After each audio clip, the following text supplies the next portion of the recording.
Hola, buena tarde. Pues estamos en otra sesión del seminario en estudios en el área de estudios en arte, ciencia, tecnología de UAM Lerma, un área adscrita al Departamento de Artes y Humanidades de esta casa abierta al tiempo. Y esta ocasión, pues donde hemos estado conversando durante ya varias sesiones acerca de un tema que nos interesa y que de algún modo atraviesa a todos los panelistas que han estado en este seminario y que van a estar en esto que hemos titulado Entrecruzamientos entre el arte, la ciencia, la tecnología y sus implicaciones en la cultura digital contemporánea. Tenemos ahora esta sesión donde hemos convenido conversar también acerca de las aproximaciones que la fenomenología tiene y hace acerca del arte digital. Cómo son algunas aproximaciones, cómo mirar al arte digital o al arte electrónico, como diría Manovich, al arte también de los nuevos medios, un arte que, para no meternos en Honduras, trabaja fundamentalmente muy cercano con la ciencia y con la tecnología. Y para esta ocasión, pues el conversatorio estaremos una servidora, pero también, por supuesto, un invitado que nos interesaba mucho que también formara parte del seminario, y es el doctor Fernando Zamora Águila de la FAD. Yo preferiría, antes de presentarme yo y de conversar o de empezar con la conversación, que sea Fernando quien inicie, que es uno de nuestros invitados que ha aceptado de manera muy amable conversar precisamente sobre estos temas, a quien le agradezco mucho toda esa disposición, su amabilidad y por supuesto su conocimiento para compartir esta tarde, ¿no? Entonces, bueno, nosotros vamos a problematizar más que a presentar nuestras semblanzas. Esas las estarán mirando mientras nosotros vamos hablando de nuestra trayectoria y cómo hemos llegado a estos temas de lo digital. Así que, pues sin más, agradezco a Fernando, cierro por ahora mi micrófono y te dejo la palabra, Fer. Buena tarde. Muy buenas tardes, Claudia y colegas que están aquí en el seminario, así como el público general que tiene la amabilidad de asistir a esta conversación que vamos a tener. Soy Fernando Zamora Águila, soy profesor en la Facultad de Artes y Diseño de la UNAM. Quizá para muchas personas suena el nombre Academia de San Carlos, es la misma institución que justo en unos días cumple 240 años de existencia y que ha cambiado de nombre muchas veces. Creo que es la entidad académica de la UNAM que más nombres ha tenido, lo cual es interesante. Allí imparto materias teóricas desde hace ya más de 40 años. Yo provengo de la Facultad de Filosofía y Letras de la UNAM. Allí estudié letras y posteriormente estudié filosofía, pero acabé de formarme en la Facultad de Artes y Diseño, que en aquel tiempo era Escuela Nacional de Artes Plásticas. ¿Por qué acabé de formarme? Pues porque llegué muy joven y el contacto cotidiano con artistas plásticos y con diseñadores o con comunicadores gráficos me, me influyó mucho en lo personal, en lo estético y también me llevó hacia la investigación sobre las imágenes, también sobre el arte, desde luego. Y he publicado generalmente textos sobre estas materias, arte, imagen y su relación con la educación, con el cine, con el mito, con la historia, etcétera. Creo que eso basta como presentación mía, pero quisiera apuntar que como parte de mi trabajo, traduje un libro que se llama Hacia el universo de las imágenes técnicas, de Wilhelm Flusser. Era un filósofo checo que murió hace casi 40 años. Lo menciono especialmente porque en ese libro el autor hace una reflexión muy importante sobre el paso de lo que él llama las imágenes tradicionales a las imágenes técnicas. Más adelante, durante la conversación, voy a referirme a esta distinción que hace Flusser. Espero que no se me olvide. Eso es todo como presentación. Pues muchas gracias, Fernando. Yo creo que sin duda es una trayectoria que nos permite también reflexionar desde tus campos del estudio de la imagen, por supuesto a la idea de la imagen también tecnologizada, ¿no? Una imagen técnica, la imagen electrónico, digital, que por supuesto es probablemente uno de los temas más contemporáneos y discutidos en las últimas décadas, ¿no? Pues bueno, me presento. Yo soy Claudia Mosqueda de Gómez. Estoy en UAM Lerma, soy profesora del Departamento de Artes y Humanidades y soy también profesora de la carrera de Artes y Comunicación Digitales.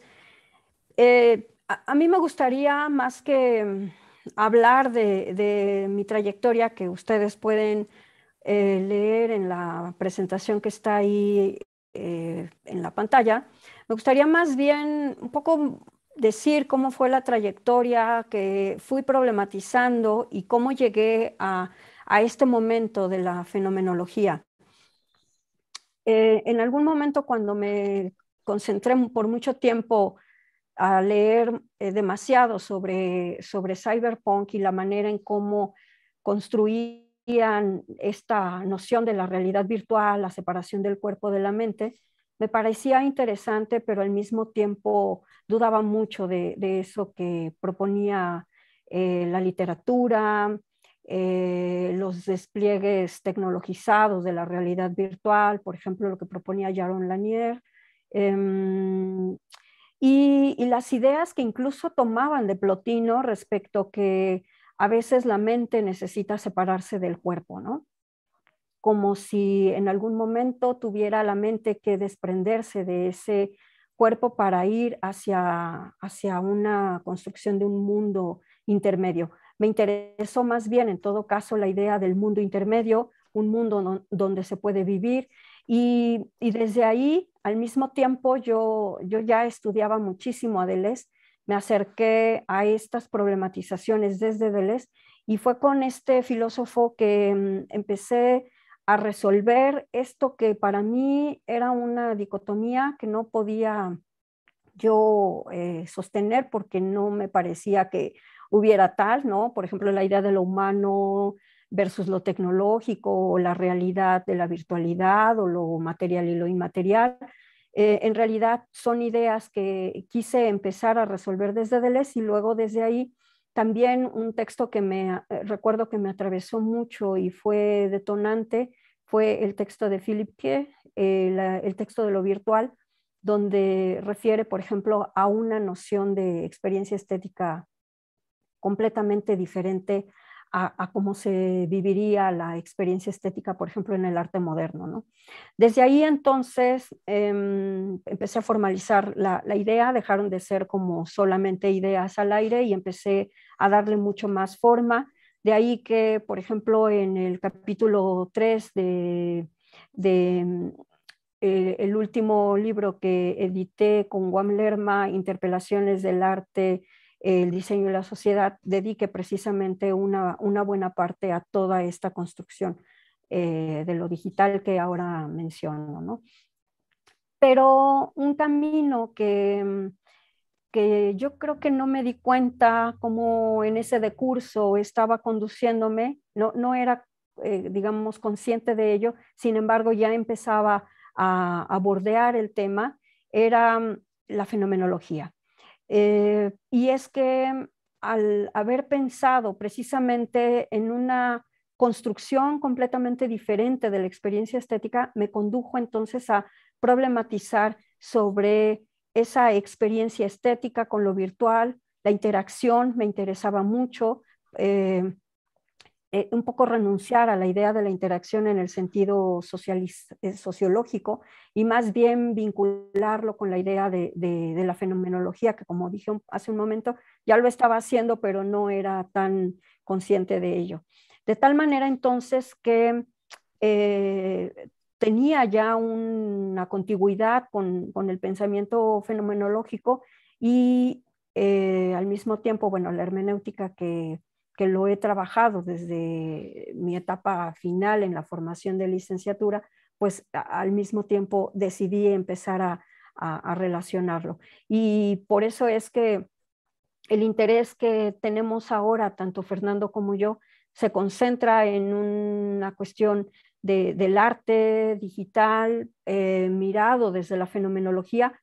Yo no sé, Fer, si tú me corriges, pero no como expertos, sino como acercamientos que hacemos desde, sí desde la filosofía, por supuesto, desde nuestras formaciones, pero también reconociendo que somos, bueno, yo por lo menos no asumiría que soy fenomenóloga, asumiría más bien que estoy aproximándome a ciertas categorías con el respeto, con el cuidado, con el rigor que el método fenomenológico merece, y en ese sentido, pues eh, tratar de dar una explicación salida fenomenológica a esto que nos interesa a los dos, que son estos temas, ¿no?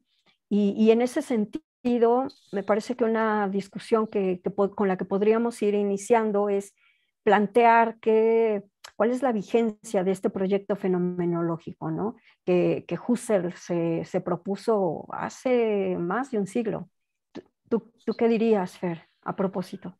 Bueno, pues también quiero advertir que no puedo ni de lejos considerarme experto en fenomenología, pero sí alguien interesado en este método y que con el paso de los años y luego cuando a uno lo invitan, como es mi caso con Claudia, a dar conferencias y a escribir sobre la fenomenología, pues se va involucrando más, vuelve uno a Husserl, vuelve uno a Merleau-Ponty, va uno leyendo más y más textos de ellos y de otros especialistas.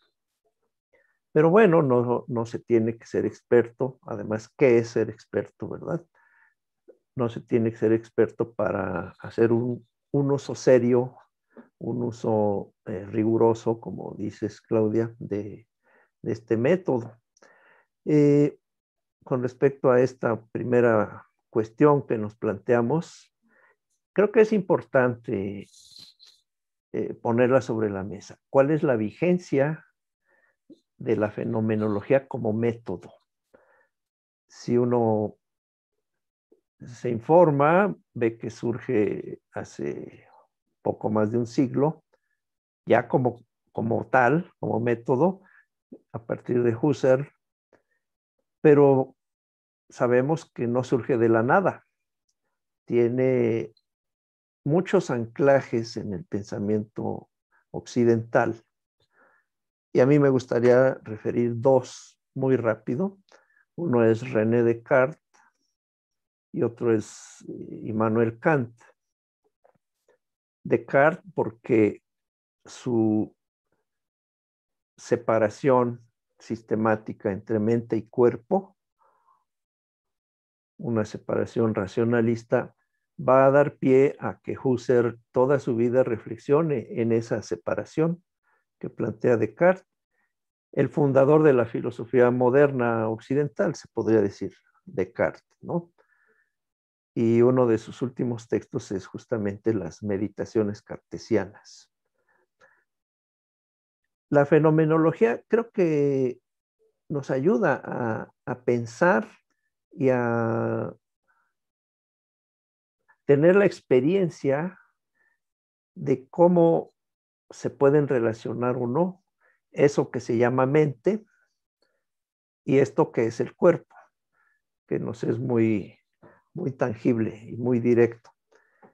Bien, y en la otra fuente o la otra referencia es Kant. No se puede hablar de fenomenología, en mi opinión, sin tomar como referencia a Kant. Y Kant, entre tantas cosas que sintetiza y que inaugura, plantea que nuestro conocimiento, científico o no, es el conocimiento posible. ¿Y cuál es ese conocimiento posible? El de los fenómenos. Para Kant, y no solo para él, nosotros constituimos los objetos que nos rodean, objetos de investigación científica, objetos de la experiencia estética, objetos de la vida cotidiana, como apariencias o como construcciones que surgen porque tenemos el tiempo y el espacio como determinaciones, todo está determinado por tiempo, espacio, así somos nosotros. ¿Cómo serán otros seres? Incluso nuestros compañeros los animales, no sabemos. ¿Cómo serán seres de otras galaxias? Tampoco. Lo que sí sabemos es cómo somos nosotros. Entonces, Kant habla de estas determinaciones, tiempo-espacio, que son estéticas, y de una serie de aspectos intelectuales que son categorías para pensar, para construir y formar conceptos, ¿no? Entonces, eso es lo que aplicamos cuando nos acercamos a las cosas, pero les tendemos una especie de velo y nunca llegamos a las cosas en sí. Es un concepto kantiano. La cosa en sí es inaccesible. No se niega que existe, pero existe. Lo que sí sabemos es cómo son los fenómenos.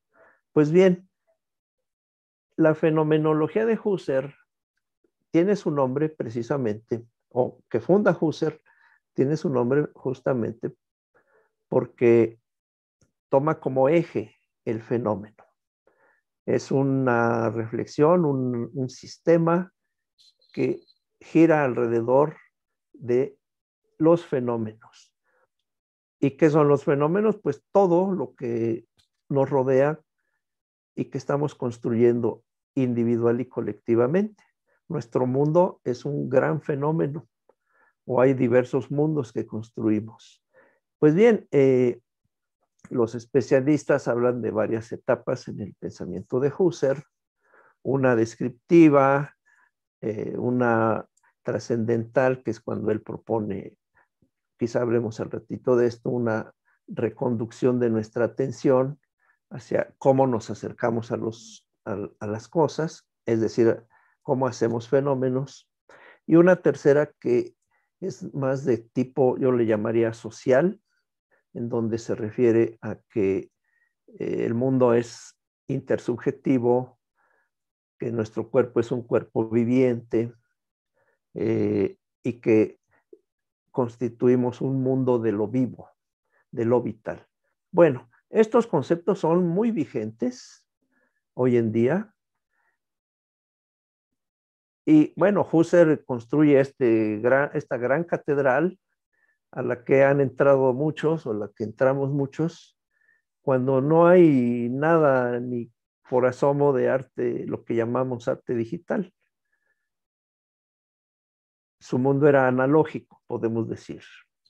Un mundo a lo mejor, hasta a veces me gusta pensar en blanco y negro, ¿no? Pero una pregunta buena es esa. ¿Cómo este aparataje tan complejo nos puede servir a más de 100 años para explicar, para comprender, para experimentar el tema específico para el cual me invita Claudia, el arte digital? Creo que sí, sirve de mucho y espero que nuestra conversación lo, lo ilustre, lo muestre. ¿Cómo ves, Claudia? Yo pienso que sí es vigente. Sí, yo coincido contigo.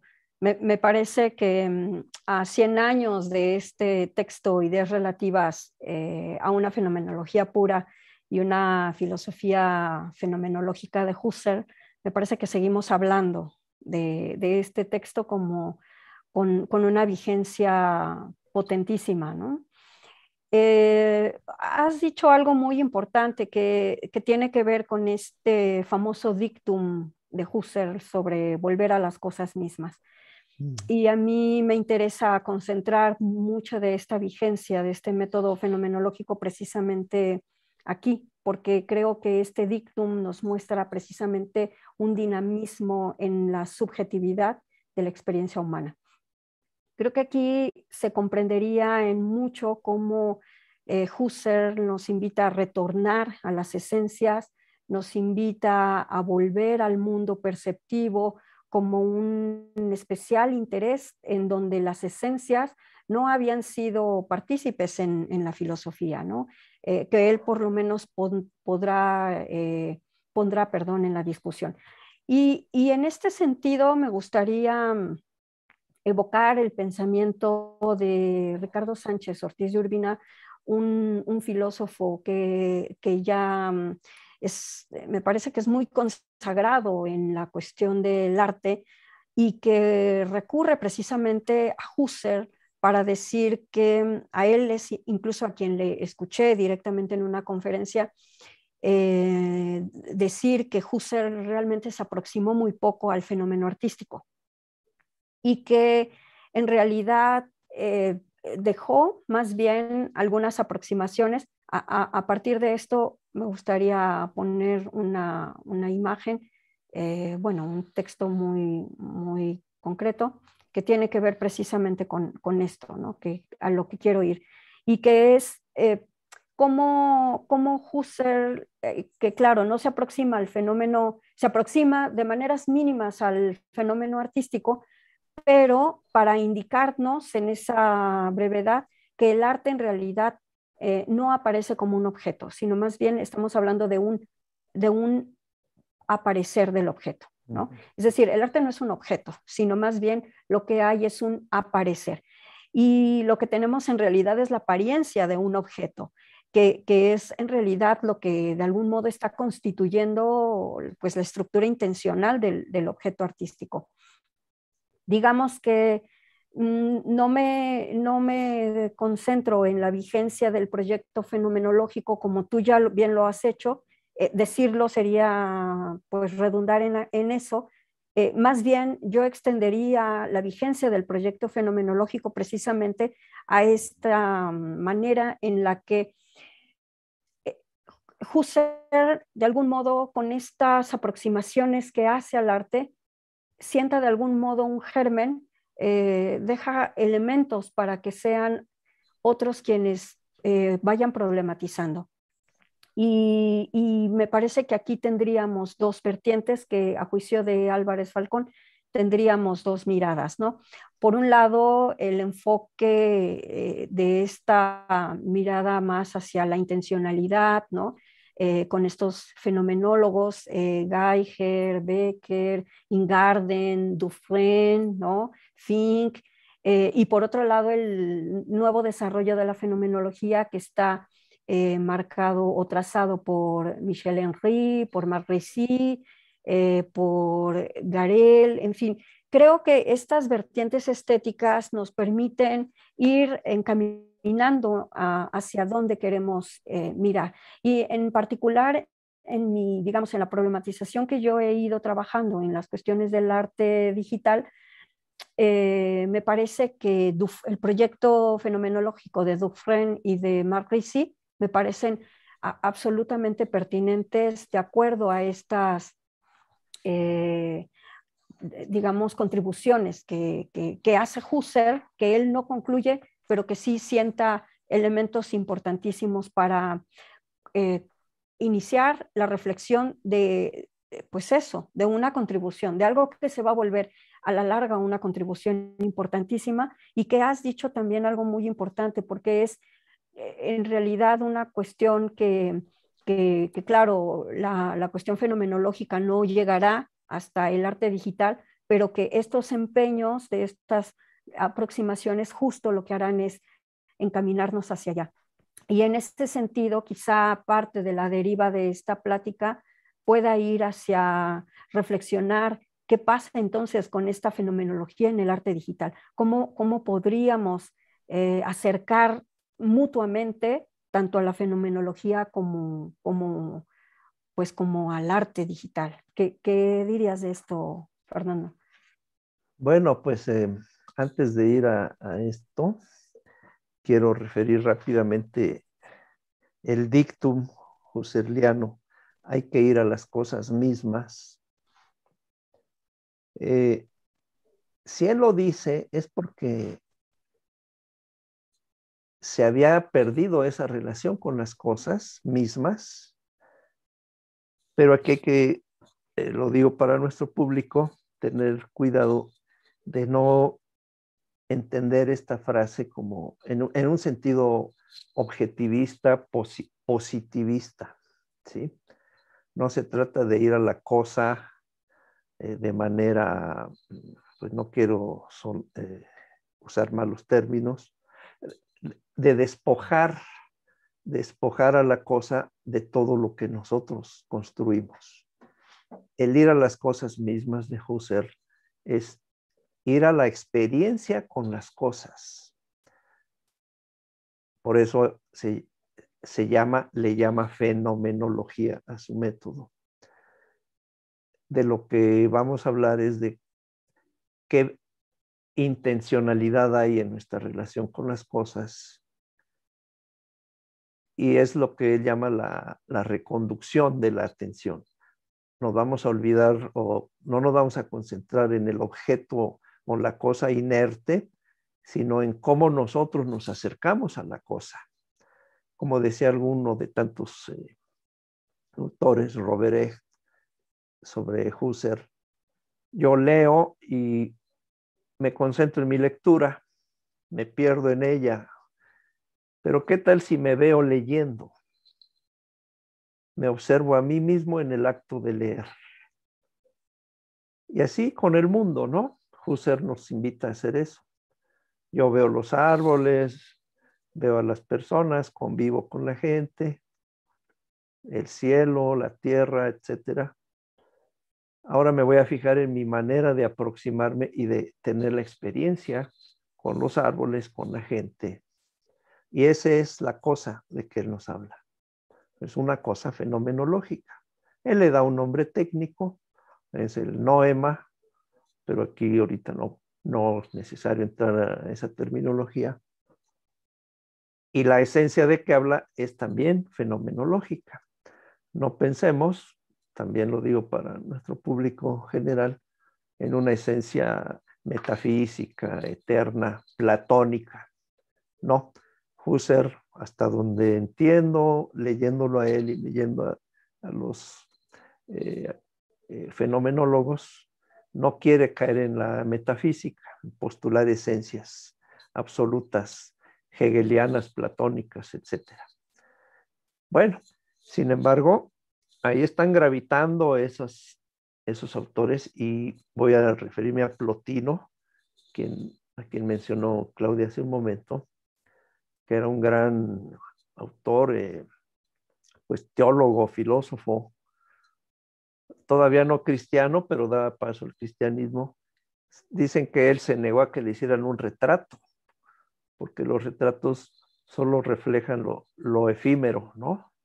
No lo esencial. Autores como Plotino o como el propio Platón están gravitando siempre cuando habla uno de los fenómenos y de cómo nos enfrentamos a ellos. Y se pregunta uno, ¿qué hay detrás de los fenómenos? ¿No? ¿Qué esencias hay o qué hay detrás de las apariencias?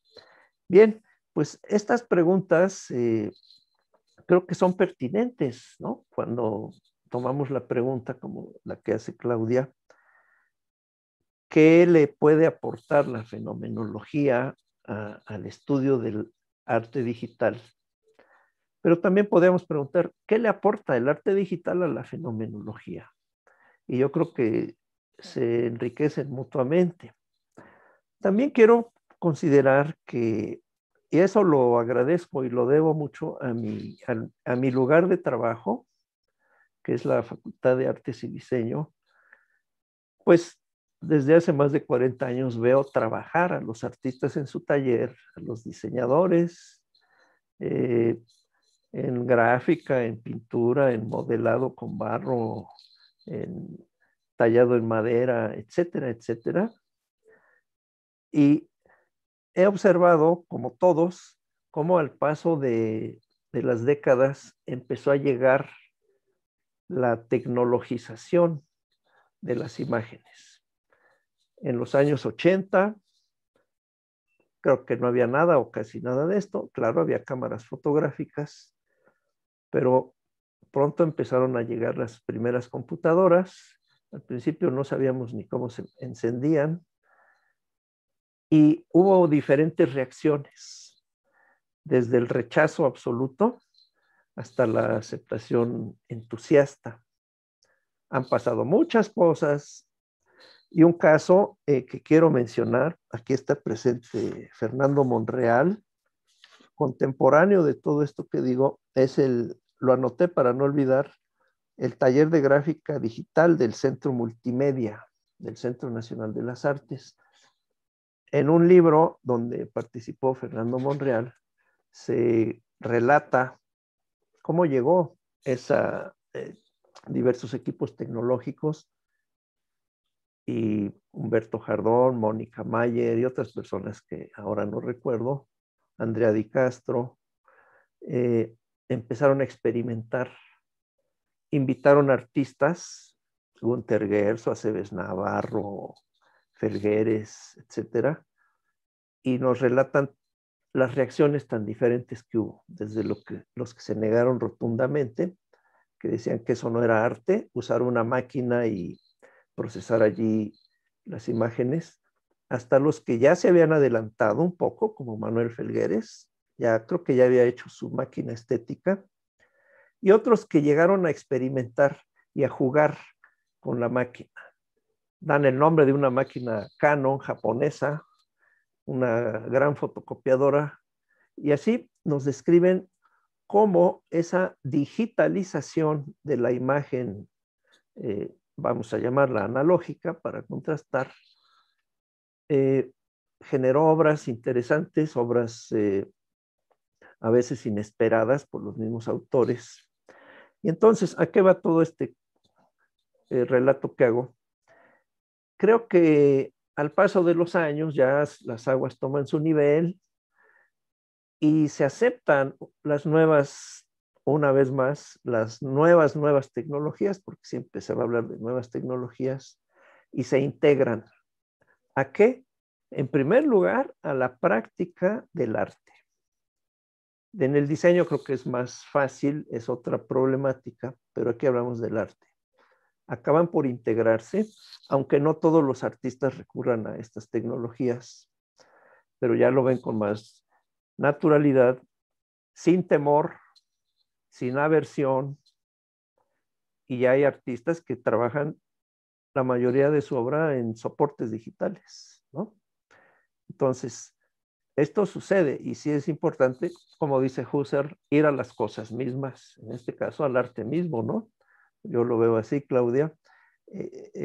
¿Cómo es el arte, la práctica, la experiencia, desde la producción?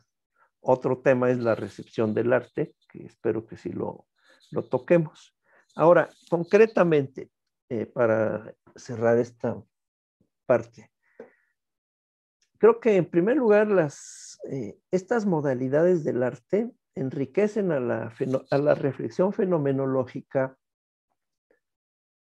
porque nos hacen conscientes a los que estamos de este lado, es decir, de la teoría, que a veces también son artistas, del aspecto fenomenal de la obra. Fenomenal entendido como fenómeno, ¿eh? parece que estoy diciendo otra cosa. La obra de arte es un fenómeno, es un objeto que se dirige a los sentidos, pero que adquiere otras cualidades físicas.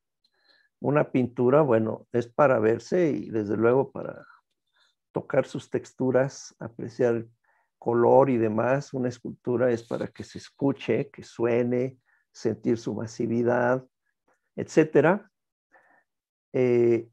Alguna vez le decía yo a Claudia hace días que hubo aquí una exposición de Henry Moore, del escultor, en los años, yo creo que 80, en el Museo de Arte Moderno, y había una indicación por parte del autor o de los curadores que podía uno tocar las esculturas.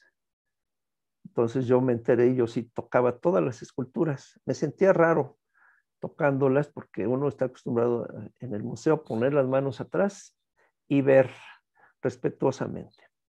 La gente se me quedaba mirando porque, repito, no estamos acostumbrados. Bien, es un ejemplo de ese aspecto fenoménico.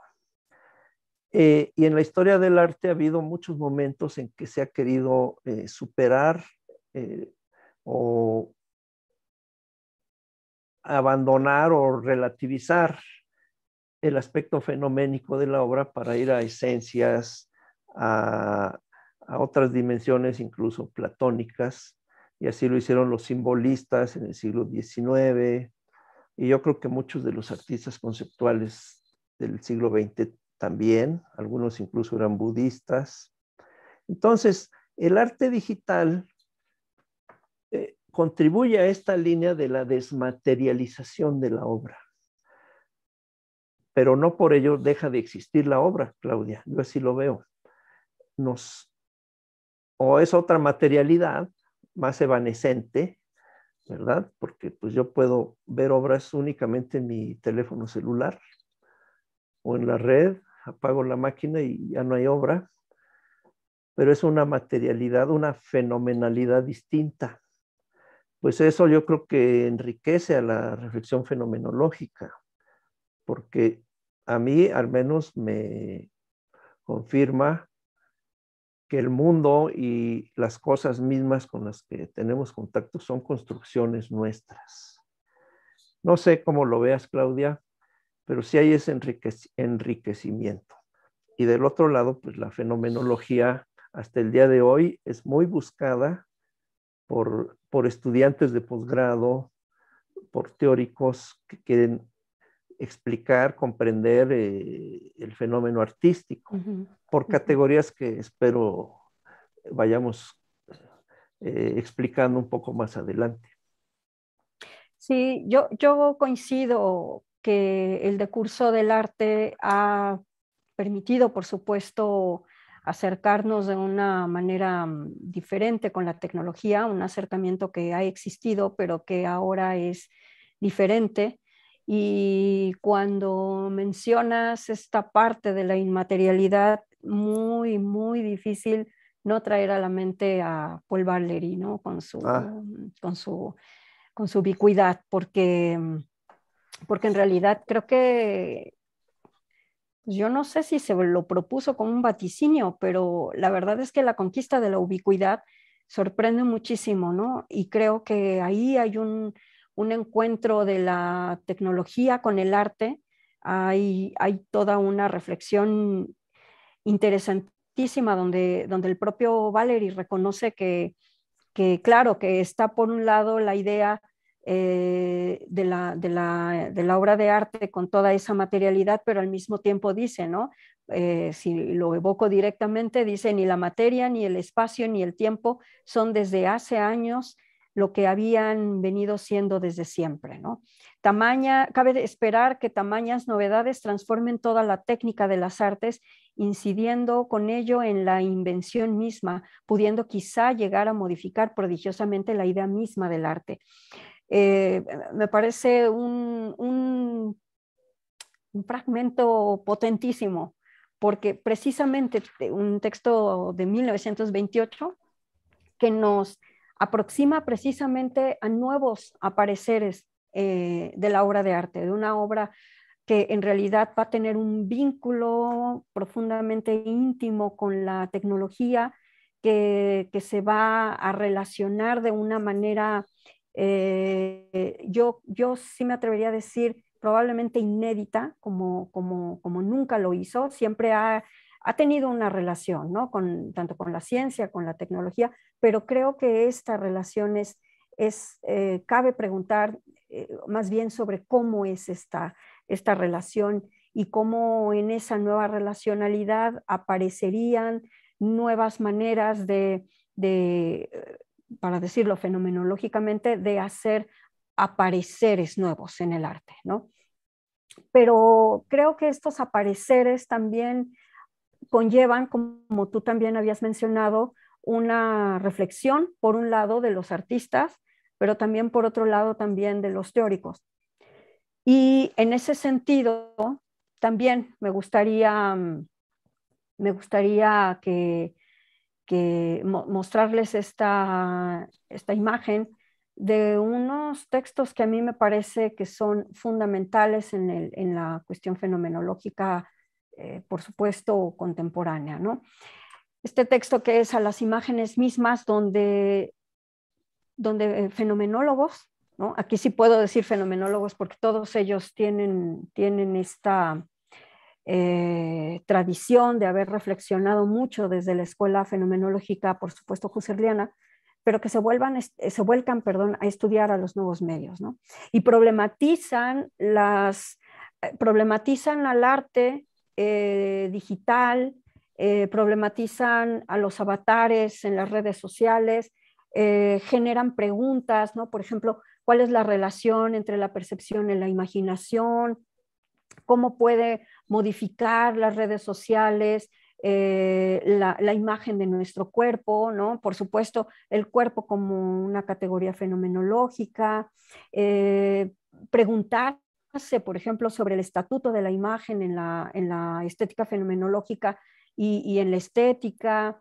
Entonces, me parece que sin duda hay aportes mutuos donde no es del arte a la fenomenología, también es de la fenomenología al arte, y ahí hay una relación que sin duda muestra que el pensamiento fenomenológico, como decíamos hace un momento, está vivo, está probablemente más vivo que nunca, y que muchas de estas reflexiones nos conducen precisamente a estas contribuciones donde habría que pensar si lo que vemos en una imagen de realidad virtual es fantasía o es una elaboración de la percepción, ¿no? Yendo incluso y rebasando lo que algunos fenomenólogos como Merleau-Ponty había hecho, por ejemplo, en el texto de La duda de Cézanne, y ver, por ejemplo, también la vigencia de eso. Podemos seguir pensando en el lienzo, en el óleo solamente como cargas energéticas, o será que una imagen ubicua, ¿no? También tiene una potencia que nos conduce a una proyección de nuevas fantasías o de fantasías perceptuales, ¿no? Para decirlo en términos de Marc Rissy, por ejemplo. ¿Hacia dónde nos llevan estas reflexiones? Creo que la cuestión del cuerpo, la cuestión de las fantasías, de la imaginación, van a ser realmente conceptos que muchos fenomenólogos problematizan, ¿no? La imagen, por supuesto, la imagen en el sentido también de lo electrónico. Y por otro lado, también considero que hay estos otros, digamos, de este otro lado del arte, esta teórica que me parece muy importante mencionar, que este libro, Aesthetic of Interaction in Digital Art, me parece un libro fundamental en el sentido de que ella misma tiene una parte interesantísima donde dice, es necesaria la reflexión fenomenológica en este tipo de arte. Y cuando pone la discusión en su libro, me parece que lo que está diciendo habla de una urgencia sobre que no solo en general, no solamente la filosofía, sino la fenomenología ponga atención también a qué es lo que pasa con la experiencia corpórea, que como decía hace un momento me atreví a decir de algún modo es inédita, a lo mejor diferente a la manera en que el cuerpo se dispone a mirar una pintura, pues en este tipo de obras creo que la disposición del cuerpo es, por supuesto, distinta, ¿no? Y en este sentido, ella reflexiona, pone, como decía, una atención importante en esta urgencia de mirar, de que la fenomenología mire a los nuevos medios, a la interacción, a la virtualidad, a la inmersión, porque ella dice, es que parece como que la experiencia fuera una especie de caja negra. Y en realidad, algo que hay que destacar es que el arte, aquí el arte es sumamente participativo. Los receptores no son pasivos, son activos y por tanto siempre se están enfrentando a una experiencia muy semejante a la que tú referías como en este acto de la lectura me veo a mí mismo, ¿no? Me veo leyéndome o me veo en sueños, el soñador se sueña y en ese sueño se ve a sí mismo. Este efecto que hay me parece que también está en esta, eh, insisto, como puesta tema que pone en la mesa Katja Kabastek sobre esta urgencia de también que sea desde el arte, que los artistas puedan reflexionar fenomenológicamente, pero que también la fenomenología se acerque. Es decir, me parece un llamado honesto, un llamado necesario, absolutamente pertinente, centrar también la atención en cómo se da una comunicación, no solamente cara a cara, sino una comunicación mediada por instrumentos, mediada por interfaces, mediada por experiencias que están en los objetos, pero que no está, el objeto mismo no es la experiencia, sino que va a ser en el aparecer de ese espectador, interactor, público, observador, participante, ¿no? Entonces yo creo que aquí en estas dos cuestiones que menciono, tanto de los fenomenólogos como específicamente en Katja Kabastek, diría que, claro, coincidiría en que son aportes mutuos, ¿no? No lo haría a un lado. Me parece que tú has mostrado muy bien un decurso de las artes mismas precisamente para llevarnos a una discusión que yo añadiría, claro, es que en ese decurso lo que hay son nuevas preguntas, surgen nuevas maneras de problematizar al arte y por tanto una urgencia de también encontrar estos hilos que entretejan, hilos que vayan de algún modo generando discursos en aportes mutuos en la fenomenología, pero también en el arte digital mismo, ¿no? Pues fíjate, ahorita mostraste estos textos, el de Ayoa, las otras dos personas no las conozco ni conocía sus textos, y encuentro algo muy importante. Voy a ir hacia atrás un poquito para decir qué es eso importante. Le llamamos arte digital a todo este fenómeno y pues sí, es un término un tanto injusto, es una generalización, porque se le puede llamar de tantas maneras. Ya dijiste, creo hace rato, arte electrónico, Flusser le llama imagen técnica y allí introducir la noción de imagen. Se le puede llamar de tantas maneras. Otra que yo pensaba hace unas horas era un arte mediatizado, un arte hipermediatizado. ¿Sigue siendo arte? Yo creo que sí, aunque algunos ya cuestionan la noción misma de arte. Y lo mediatizado es pertinente aquí mencionarlo porque tiene que ver mucho justamente con la fenomenología. Los fenómenos son precisamente lo que está en medio entre nosotros y las cosas inertes.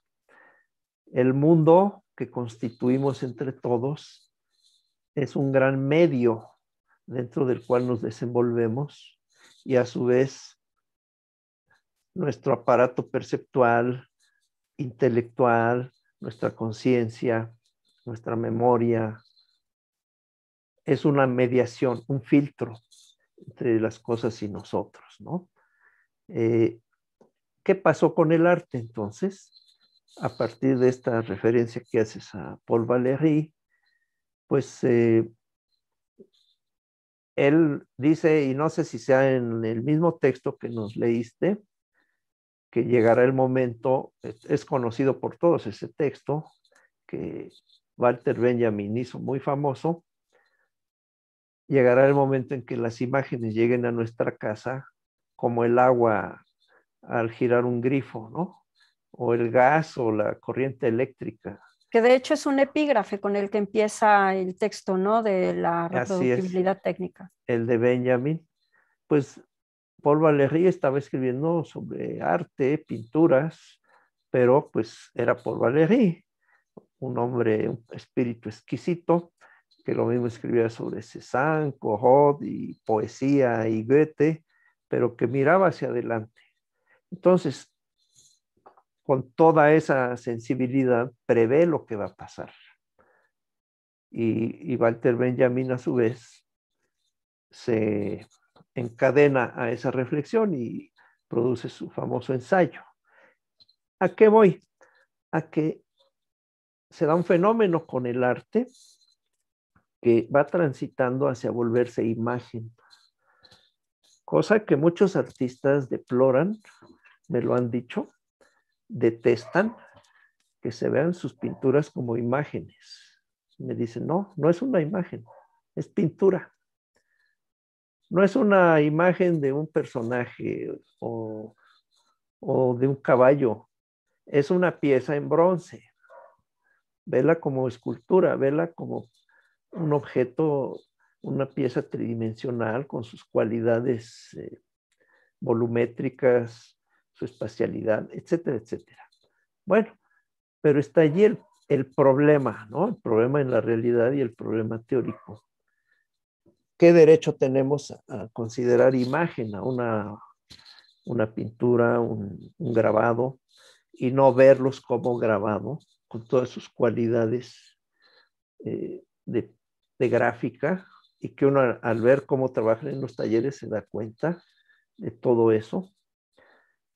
Pues no nos asiste mucho derecho, pero es inevitable que el público y a veces otros artistas vean las representaciones que hay allí. Maurice Denis, un simbolista que también era pintor, decía, un cuadro no es ni una mujer desnuda, ni un paisaje, ni unas flores. No, es pintura sobre lienzo, es pigmento o es óleo sobre lienzo. Eso es un cuadro. Pero inevitablemente el público la va a ver como imagen de algo. Va a ver allí el retrato de la esposa o va a ver el paisaje. Pues bien, yo creo que la mediatización tan intensa de la vida en la modernidad, en la más reciente modernidad, lleva a que se transite del arte a la imagen o que el arte se vea como imagen. Estos tres textos que nos mostraste tratan sobre la imagen, o sea, su tema es ese. Seguramente adentro puede haber referencias a obras de arte. Entonces, pues fenomenológicamente es un tema relevante, como una pieza física, un objeto, me sirve como representación de algo más. Y cómo nosotros, pues nos enfrentamos a esa pieza. Y aquí voy a referir un concepto que no sé si lo vayas a mencionar, que es el de la ficción. Estuve buscando esa referencia a la ficción de la que hablamos hace un rato. Y Husserl hace una breve referencia, ¿no? A cómo la ficción, la poesía y el arte se valen de ella, pero también la ciencia. dice que un geómetra necesita tener imaginación, ¿no? No sé si tú querías mencionar esa parte. Te la dejo si quieres o me sigo. No, yo creo que, claro, no, en el momento en el que te escuchaba, evidentemente me venía la noción de la imagen en el sentido husserliano, ¿no? Cuando Husserl explica el grabado de Dürer, por ejemplo, de Albert Dürer, pero más allá, también la evocación fuerte a la fantasía, Ujú. evocación fuerte, por supuesto, a la imaginación como un tipo de conciencia que comprende a la fantasía, ¿no?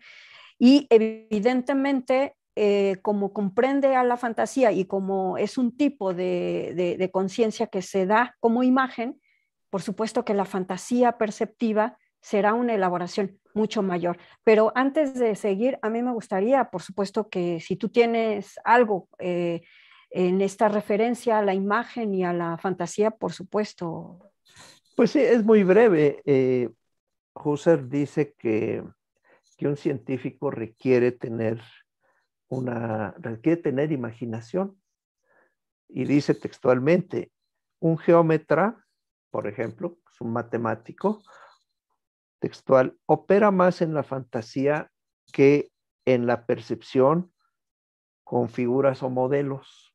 O sea, el geómetra puede que haga trazos, mediciones y demás, pero entiendo yo lo que dice Husserl como que al mismo tiempo en su imaginación, él habla de ficción aquí, en sus ficciones.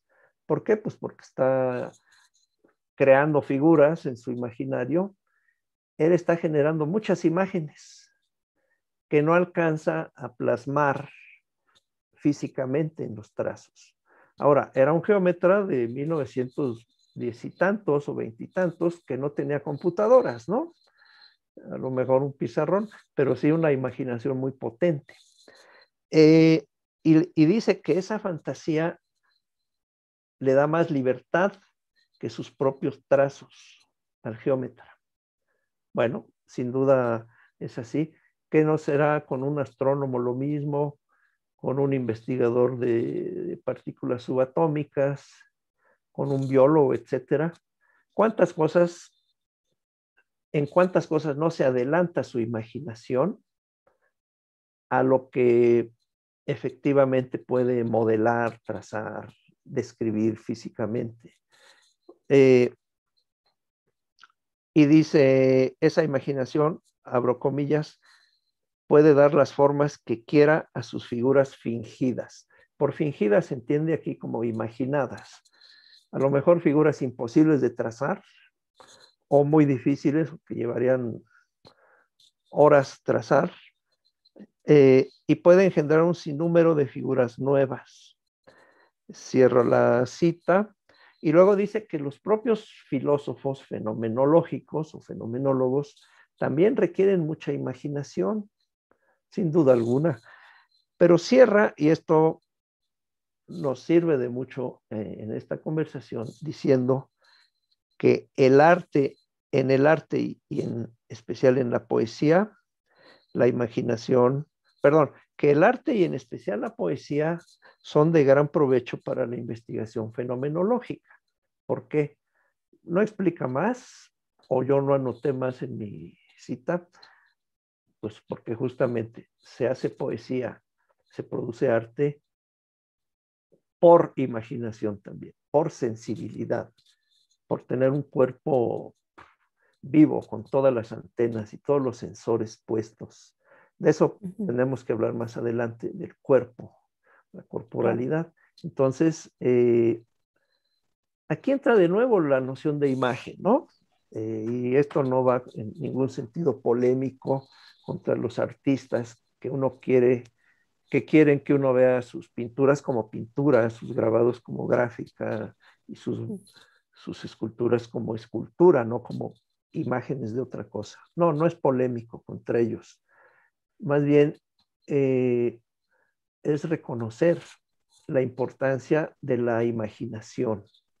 Y Husserl la reconoce. No abundó más en ello, pero ya nos diste muchos casos de autores y hasta el día de hoy que se explota esta vena, esta beta de la fenomenología, ¿no? Y justamente el tránsito o el surgimiento de los estudios de la imagen, muchos le llaman estudios visuales, pero para mí es un término más pobre que estudios de la imagen, es un desarrollo de los estudios del arte. Sigue y seguirá habiendo historia del arte, teoría del arte. No se trata de sustituir, sino de enriquecer. Entonces, los estudios de la imagen encajan muy bien con el proyecto fenomenológico. Se enriquecen del arte, se enriquecen de las imágenes y aportan al proyecto fenomenológico. Yo así lo veo. Sí, yo coincido. Es que realmente, pues, bueno, es que finalmente la obra en términos materiales implica un sustrato, ¿no? Es un sustrato material, de hecho, pero fenomenológicamente no, no es un sustrato, es más bien un aparecer. Y en este sentido me gustaría vincularlo con esta reflexión que has hecho, más que con la imaginación, porque la imaginación es eso, un tipo de conciencia que va a comprender a la fantasía y en tanto que comprende a la fantasía, Husserl hace un acercamiento al arte desde la fantasía. Es decir, ahí sí se concentra y dice, claro, antes había dicho, para no que no suene a una especie de contradicción, antes había dicho que Husserl hizo pocas aproximaciones al arte, pero también es cierto que eso, como también dije, sembró un germen importantísimo para lo que luego en esa nueva fenomenología, Marc Ricci específicamente va a desatar como fantasía perceptiva, a diferencia, por ejemplo, de la fantasía, ¿no? Porque la fantasía sí que la trabajó Husserl, pero incluso él decía que la fantasía había que tener cuidado, ¿no? Para que no pareciera como una especie de nebulosa, ¿no? Como una imagen que de algún modo carece de referente físico o que no tiene un objeto representante o un objeto representado, ¿no? Sino como ese, en alemán, como lo diría Husserl, como ese Ich fantasiere, como ese fantasear, ¿no? Pero, pero en realidad ahí hay eso, ese germen. Sin embargo, quien va a desatar una elaboración mayor del arte, el arte como fantasía, va a ser Marc Ricci. Y el arte como fantasía perceptiva, para decirlo con mayor amplitud. Es posible pensar a la obra artística desde la fantasía perceptiva porque ahí hay un aparecer, no es una sombra, no es como un amigo imaginario de un niño pequeño, ¿no? Eh, tiene una configuración concreta, tiene un referente donde la cosa aparece.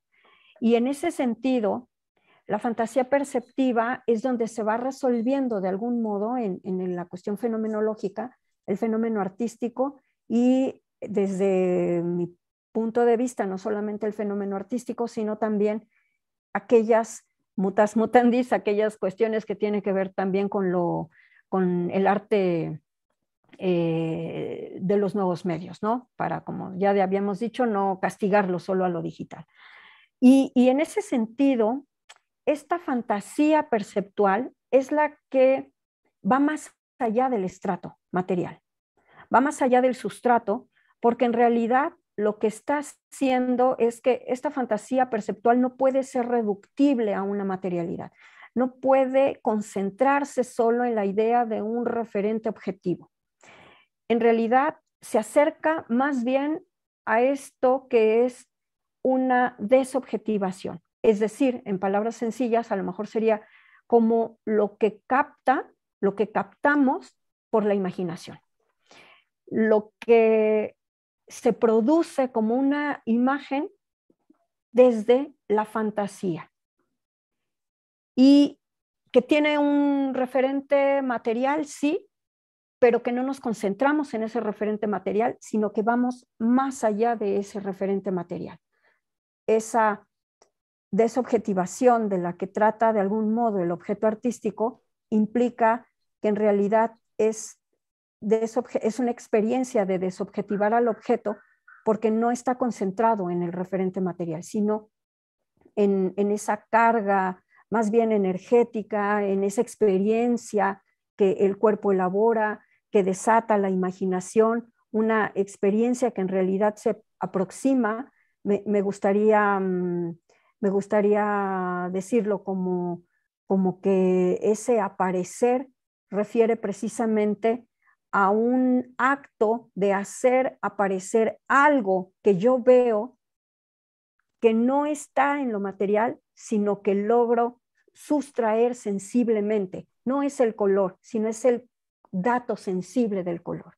No es las líneas, no son las líneas o no son las formas, no es la imagen de un entorno digital, sino es esto como un dato sensible. Pero en realidad quien lo elabora es la experiencia estético-fenomenológica del personaje que lo recibe. Y aquí me parece que es donde se da ese aparecer, un aparecer de la cuestión artística como fenómeno. Claro, si justamente estamos utilizando el acercamiento fenomenológico, así es la obra, es una experiencia, es un fenómeno con un sustrato, en efecto, no está en el aire. Husserl tiene un idealismo justo fenomenológico, ¿verdad? No es un idealismo absoluto. El mundo existe y existe en tanto es un constructo colectivo. Y lo mismo las obras, ¿no? Sin embargo, creo que la riqueza y el interés de estas reflexiones y de lo que sucede en la realidad con las piezas artísticas, en calidad o no de imágenes, nos muestra que están los dos polos. Está en un tira y afloja entre la concreción, la corporalidad, la sensibilidad. Sí. ¿De quién? De quien hace la obra, de quien la recibe, y esa obra como fenómeno, pero como un objeto en el tiempo-espacio, ¿no? Entonces, creo que hay un juego justamente entre estas dos extremos, lo, digamos, groseramente material, lo inerte y el sujeto que se acerca a él. Y en medio está el fenómeno arte, el fenómeno imagen o el fenómeno aparición de una obra, el fenómeno de la experiencia con el arte. Pues creo que podemos justamente, siguiendo esta línea, referirnos al cuerpo, ¿no, Claudia? ¿Qué pasa con el cuerpo? ¿Qué rol desempeña el cuerpo de quién? Lo mismo, de quien hace la obra, que tiene manos, tiene entrañas, tiene huesos y muchas cosas más allá adentro o alrededor, y el cuerpo de aquel otro sujeto, al que bien que mal, queriendo o no, se dirige, y que en algún momento va a estar apreciando la obra. Sabemos que el concepto de cuerpo viviente es un concepto central en la fenomenología husserliana. Para nuestro público, lo voy a poner aquí en el chat. No sé si vean nuestro chat, si yo escribo algo. Nuestro público. Bueno, nosotros lo vemos, pero el público no. No lo ve. Creo que no. Husserl habla del cuerpo viviente, lo escribe con 4 letras, L-E-I-B. Leib. Ahora lo escribo y lo proyecto si quieres. Bueno, el Leib, que yo a veces digo a los estudiantes piensen en life en inglés y más o menos hay una relación, vida. El Leib es el cuerpo viviente con conciencia, memoria, sensibilidad y todo lo demás que pueda haber allí adentro o alrededor. No es un mero Körper. La otra palabra está un poco más difícil de describir, pero es con K. Körper, un cuerpo inerte, como el de un objeto o el de un cadáver, ¿no? Entonces, al morir, nuestro cuerpo pasa a ser un mero, pasa de ser un Leib a ser un Körper. Pues bien, ahí están. Gracias. Precisamente es algo de lo que creo que sí debemos hablar siempre, ¿no? Cuando tratamos de arte y fenomenología o en general, ¿cómo es la relación del cuerpo viviente y de la obra? Pues tenemos de todo, ¿no? Desde en la historia de las artes y la historia de las imágenes, una relación física directa. Se pinta no solo con las manos, ¿no? Se pinta con todo un cuerpo, todo un organismo. Así mismo se interpreta la música, se canta, hasta la poesía, ¿no? Se produce con las manos, se habla, poesía oral, poesía escrita.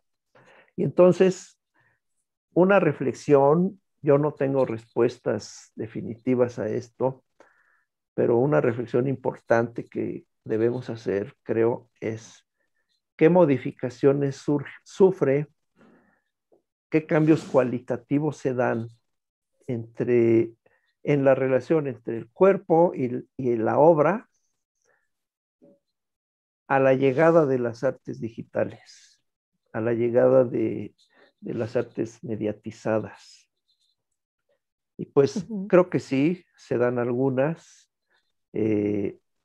La más perceptible es precisamente que la obra muchas veces no tiene esa presencia inmediata a la que aspiran muchos artistas que se llegue, ¿no? Que la gente tenga el contacto o aspiraban el contacto directo con sus piezas. Pero bueno, siempre ha pasado, ¿no? En siglos anteriores casi nadie veía obras pictóricas, obras arquitectónicas, sino que había grabadores que con mayor o menor destreza reproducían esas pinturas, esas obras arquitectónicas o esculturas, las reproducían gráficamente y casi todo el mundo las veía de esa forma. Muy poca gente podía ver directamente las obras. ¿Qué fue pasando? Precisamente la mediatización de nuestro mundo permitió, ya referimos lo que decía Paul Valéry, que hubiera un acceso masivo y más barato, más rápido y cada vez más fiel, entre comillas, a cómo son las obras. Aquí viene a colación lo que decía André Malraux, el escritor y crítico francés, sobre los museos imaginarios. Y él hablaba de los libros de arte, donde en una misma página podíamos tener una reproducción de una miniatura y una reproducción de un mural de grandes dimensiones, y ambas piezas aparecían del mismo tamaño o casi del mismo tamaño en una página de un libro. Pues esto que dice Malraux ya lo escribe en los años 50 del siglo pasado, ya se anuncia lo que va a venir. Creo que independientemente de la producción de arte digital, la difusión del arte empezó a transitar hacia esta digitalización y eso acabó teniendo un efecto también sobre la manera en que el público se aproxima al arte, pero también sobre la manera en que los propios artistas lo producen. Yo diría eso así como una primera idea respecto a la corporalidad de la pieza y de la persona.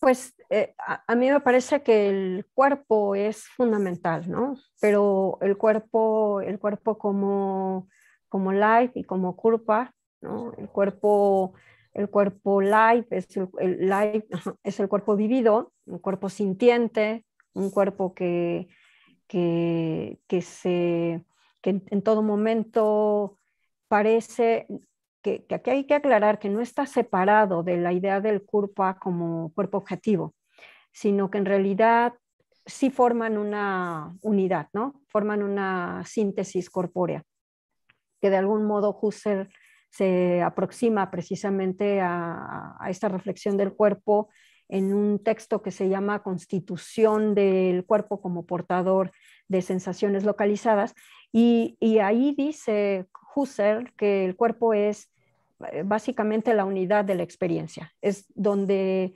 la experiencia nunca va a estar concluida, nunca va a estar acabada, sino que en realidad siempre va a darse desde nuevas y diferentes formas.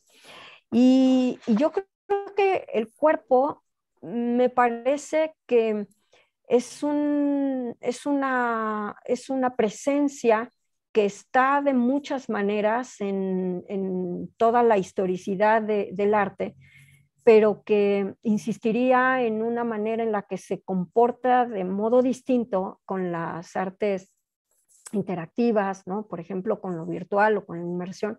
Creo que ahí hay una disposición diferente.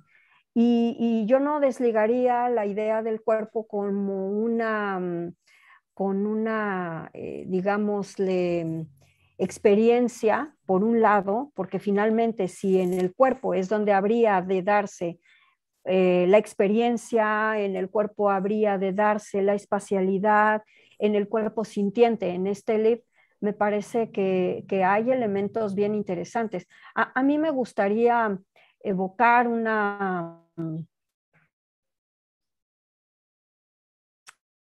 que en diarios narra Goethe cuando visita Roma si no estoy mal, más o menos por 1786, ¿no? Y visita Roma con la intención pues de estar en los museos, pero se encuentra con el Apolo Belvedere, y una de las cosas que narra Goethe en su experiencia es, en ese momento, cuando me encontré con Apolo Belvedere, mi mirada se compenetró con él, ¿no?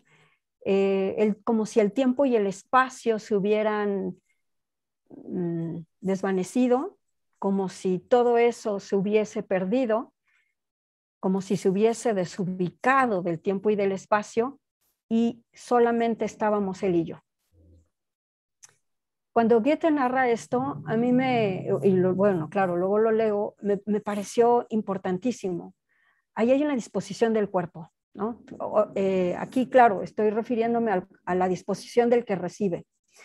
Pero luego, cuando hablamos de una disposición, no solamente, claro, ahí hay una disposición en el sentido de una experiencia virtual, de algún modo, digamos, muy inicial, que no hay un visor de realidad virtual o una instalación gigantesca que como dices tú en tu texto, que nos inmerja, ¿no? Sí hay una disposición mental, hay una construcción del espacio, hay una construcción del tiempo, hay una manera en la que en ese encuentro se logra dar una experiencia no concluida, no acabada, me parece que virtual, pero finalmente estética.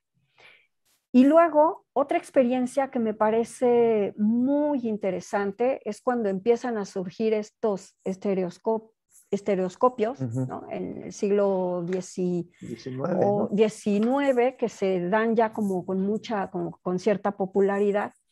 Y otra de esas experiencias es que la gente narra, y especialmente una referencia que en algún momento leí de Oliver Wendell, cuando refiere, por ejemplo, a mirar las imágenes del Monte de los Olivos en Jerusalén, dice, mi cuerpo se sentó, me concentré en mirar esas imágenes y de repente me volví un turista y sentí que mi cuerpo estaba en el sillón, pero mi imaginación estaba desbordada en el Monte de los Olivos. Y me parece que aquí hay otras experiencias que hablan precisamente de esta disposición del cuerpo, que si bien pueden ser virtuales, son una suerte de virtualidad de algún modo pasiva, en el sentido de que todo está desatado en esa construcción del espacio mental, pero cuando nos enfrentamos a instalaciones mucho más grandes, a instalaciones más complejas, no sé si quieres que pongamos alguna de estas Ah, que sí, puede ser de una vez, sí. como eh, me parece que en estos ejemplos tendríamos ya una elaboración de una disposición del cuerpo mucho más compleja.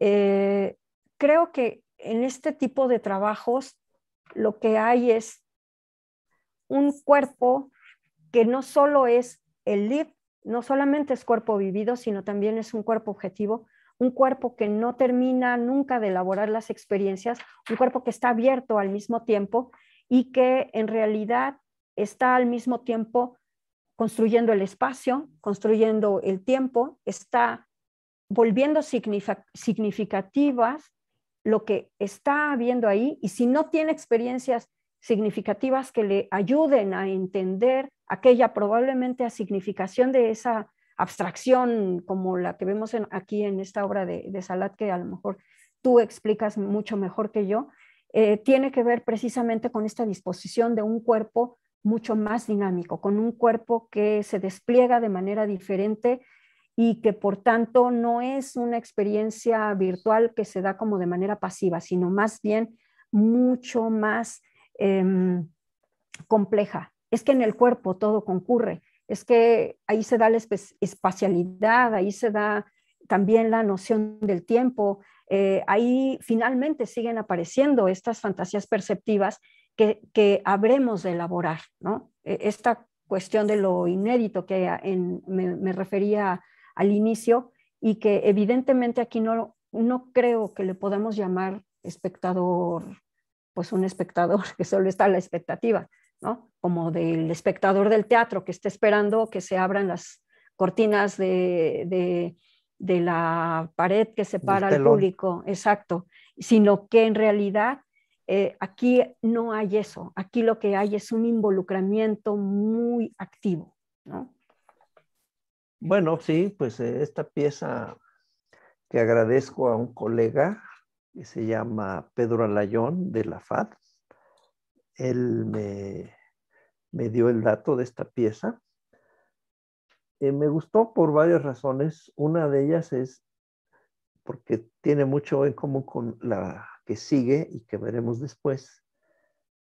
Eh, pues no es una experiencia virtual, es bastante real, porque el sujeto entra físicamente en una instalación en donde hay reflejos en todos los ejes, ¿no? Arriba, abajo, izquierda, derecha, frente, atrás, etcétera. Más estos elementos geométricos que parecen multiplicarse, pero en realidad es una pieza pues relativamente pequeña. Observen por favor el título, Más allá del infinito, o sea, a lo Buzz Lightyear, ¿no? Al infinito y más allá.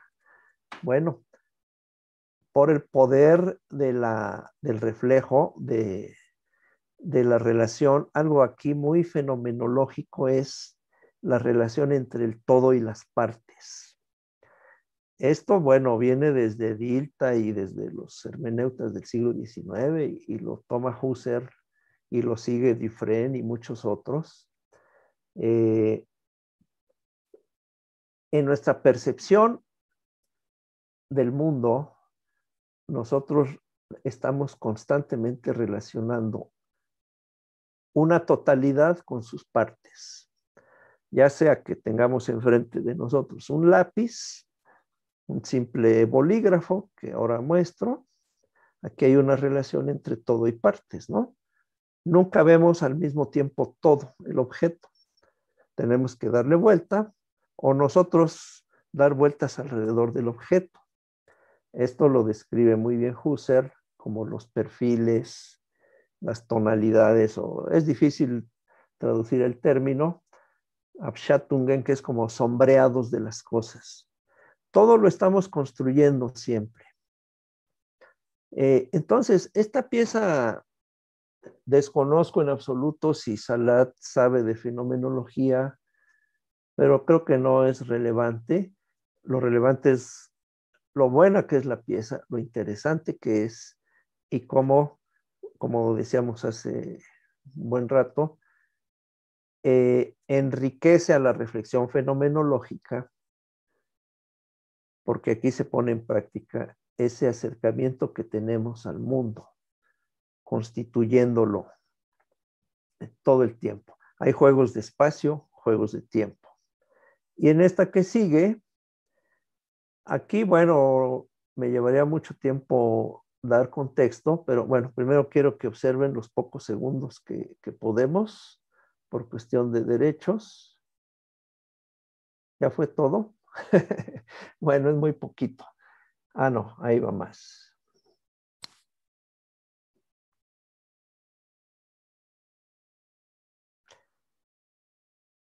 Invito al público a verla en internet, es fácil de localizar. Se trata de una construcción que hizo esta persona que allí está mencionada, Tractum Rinpoche, tiene nombre pues, de monje tibetano. Está ilustrando un pasaje de un texto budista. Este texto budista, que se llama el Sutra, Avatamsaka Sutra, quiere decir el Sutra de la guirnalda de flores, sí, así se llama, describe después de cientos y cientos de páginas el cosmos como un conjunto de reflejos y de reflejos de reflejos y de reflejos de reflejos de reflejos, ¿no? A mí me gustó mucho la semejanza en esta reconstrucción de un texto budista clásico y en la pieza de Salat. Yo ahorita lo dejo aquí, pero solo quiero cerrar por el momento diciendo que la corporalidad humana interviene activamente en la experiencia con este tipo de obras. Bien lo dices, Claudia, no se limita uno a meterse y dejar que sucedan las cosas con los reflejos. Y siempre ha habido este tipo de obras, ¿no? Hace unos años trajeron una exposición de, ¿cómo se llama? Yayoi Kusama, una japonesa, artista japonesa, espero estarlo pronunciando bien. Y había una parte donde igual se metía uno y se reflejaba todo en todo. Entonces, pues definitivamente el aspecto corporal es esencial y esta es una manera de comprender lo que dice Husserl, del ir a las cosas mismas, es ir a la experiencia que tenemos con ellas. ¿Cómo lo ves, Claudia?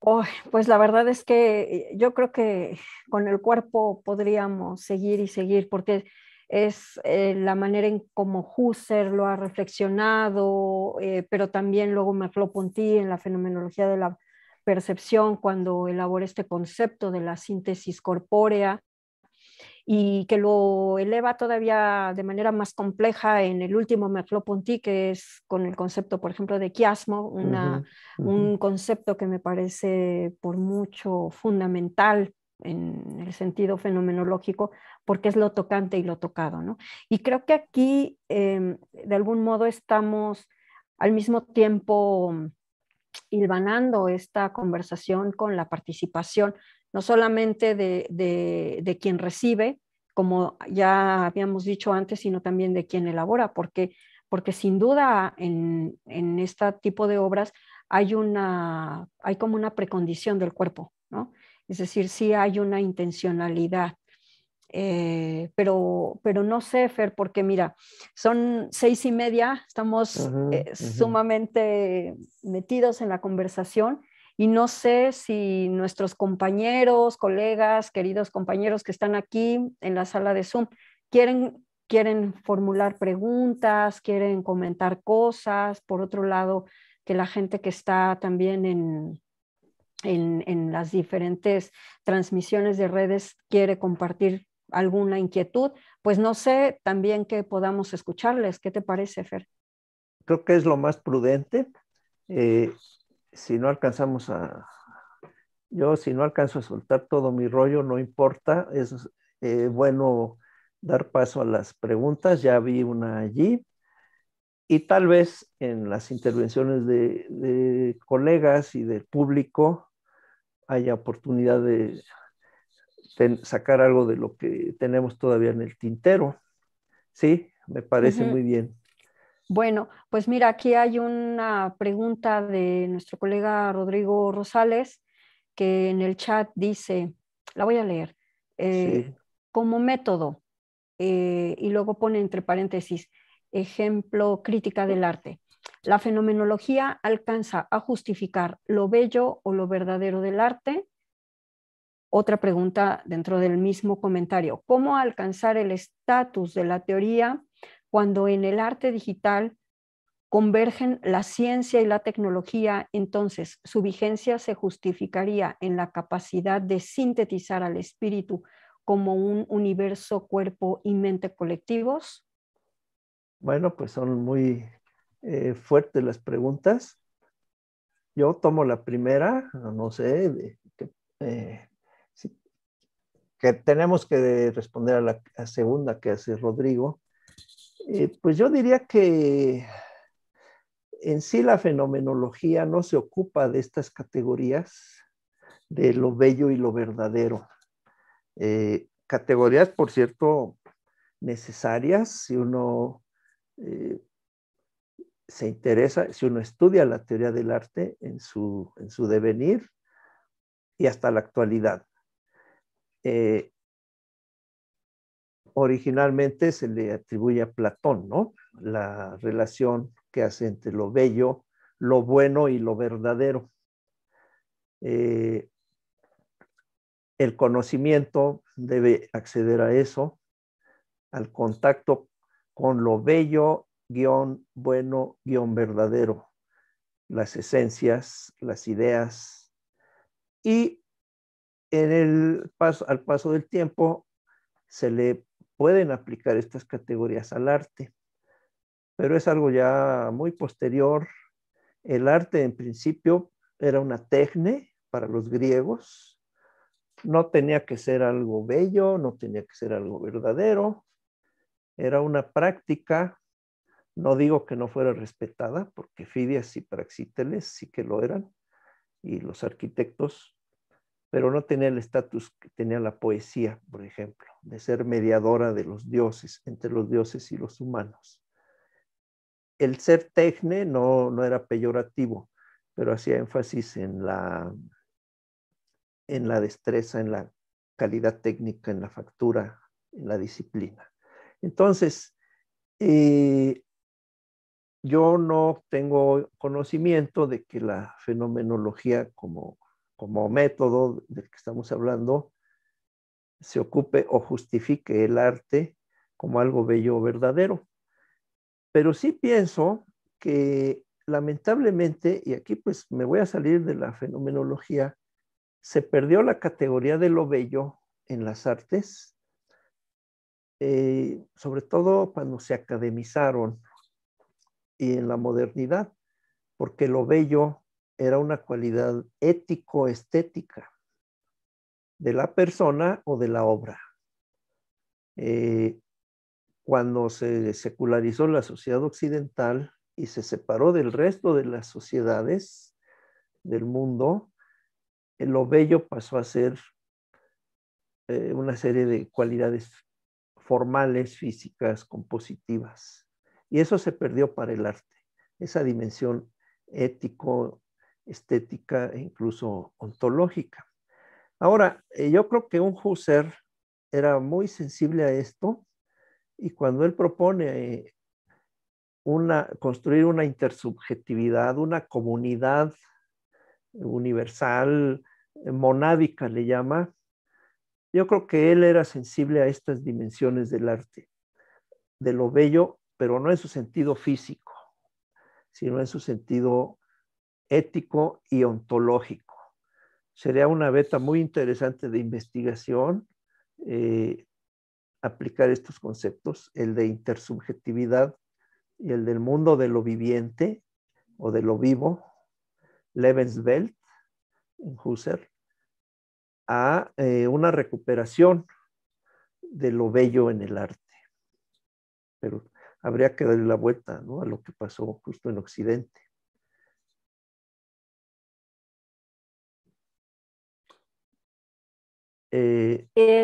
Claro, sí. Sí, Claudia, adelante. Se me corta un poco tu sonido, no sé si sea mi internet. No sé así.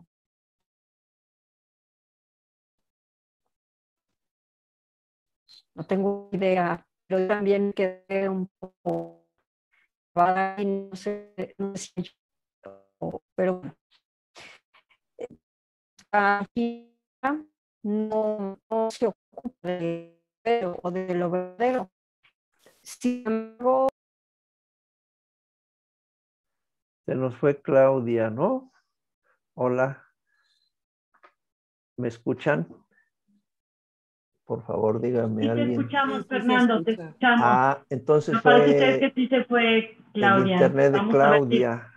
Ahí Bueno, está, ya regresó. yo creo que ya se va a conectar pronto. me sacó Zoom. Te sacaron, Claudia. Sí, no quería Zoom Bueno. que hablara. Pero no sé, me pareció escuchar la voz de Mónica o no. No, nos explicó que te habías desconectado, nada más. Ok, bueno, pues sí, me sacó Zoom, pero ya estoy aquí. Yo sí, claro, no le interesa, no, o no tiene, no que no le interese, no tiene por objeto la belleza, por lo menos no planteada como lo hicieron los estetas, ¿no? O los filósofos que se dedicaron a la experiencia estética.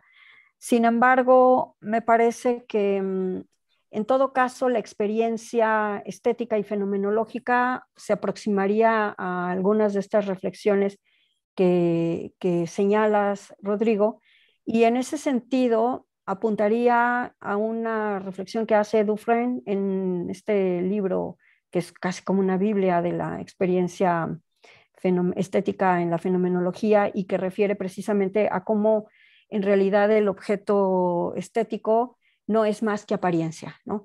Y en ese sentido, la apariencia, dice, es más que apariencia. Su aparecer, en su ser está en el aparecer, es decir, en la manera en cómo se da en la representación y esa representación es desatada por sentimientos. Ahí hay una cuestión fenomenológica profunda porque en realidad es esa revelación de ese aparecer, más bien de esa revelación de los sentimientos, de lo sentido, de lo vivido, de lo padecido y no propiamente como lo bello. Hay una manera en la que Dufresne reflexiona sobre cómo el espectador ha de prestarse a esa revelación de esa imaginación. Y aquí, evidentemente, me parece que se puede ir mucho más allá de lo bello, de lo sublime o incluso de lo siniestro. Me parece que se puede ir más allá de esto porque los sentimientos pueden ser diversos, ¿no? Que incluso la noción de lo bello en Kant es un sentimiento, no va sobre la apariencia. La noción de lo sublime también es otro sentimiento, la noción de lo siniestro es sentimiento, y en esa idea la belleza no ha estado nunca, por lo menos no en la apariencia del objeto. La belleza refiere al sentimiento en las cuestiones estéticas, y eso lo retoma de algún modo Dufresne en ese desarrollo de la experiencia fenomenológica en el arte. Y luego evocando este texto que al principio mencionaba sobre Philip K., cuando él habla de la cuestión de la virtualidad, algo que a mí me gusta mucho de ese texto es que él menciona que en todo caso, si pudiera existir un rasgo de belleza, por ejemplo, en el arte virtual, él dice que la belleza no está en el objeto, la belleza está en cómo se desata la experiencia que en realidad proviene de nosotros mismos. Está en la disposición del cuerpo que pueda aparecer tal belleza o no. Y entonces la belleza no es otra vez esa apariencia, sino la belleza como la disposición que tenemos a vivificar la obra y a experimentarla como un sentimiento sufrido y padecido en el cuerpo, ¿no? Si esto, en la medida de pues esto, de que nos queramos aproximar a estas reflexiones sobre, por ejemplo, la belleza, ¿no? Y luego en Pues las... Sí, sí, Fer.